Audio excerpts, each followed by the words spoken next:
څوک یو د سحر مونځ پرېږدي نو د دنیا د کلونو په حساب باندې به ده ته 80,000 کاله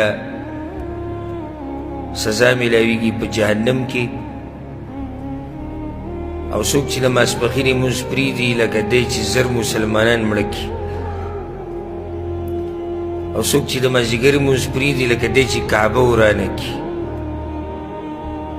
او چې څوک د ماښام مونځ پرېږدي نو لکه دی چې مور پلار سره زینه وکړي، او څوک چې ماسخوتن مونځ پرېږدي نو الله په ده کې برکت نه اچي،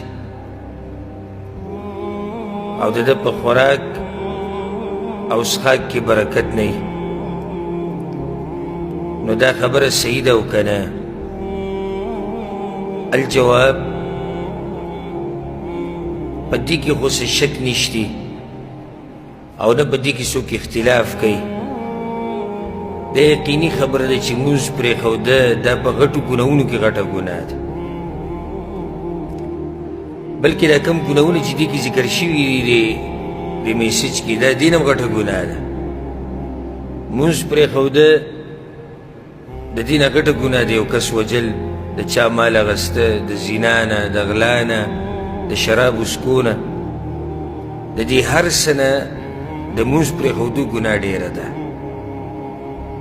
بلکې حدیث کې دا راځي چې څوک ګناه پرېږدي قصدن عمدن، عفوا چې څوک حدیث کې راځي چې څوک مونځ پرېږدي قصدن عمدن او دا د هغه طریقې او دا عادت وي، نو دا سړی د اسلام نه وځي، کفر ته وړي. العهد الذي بيننا وبينهم الصلاة فمن تركها فقد كفر.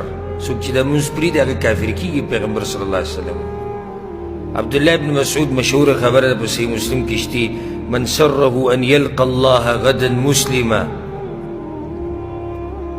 د چا که دا ارماني چې سبا له د قیامت په ورځ الله ته داسې مخامخ شي چې مسلماني، فليحافظ على هؤلاء الصلوات. نو د دې 5 مونځونو حفاظت دې کوي، او په هغه ځای کې دې کوي نارینه په کوم ځای کې چې دې دپاره اذان ویلی کېږي. نو بیا مخکې دغه ویلي چې دا د پیغمبر طریقه ده. الغرض زما د خبرې هغه دا و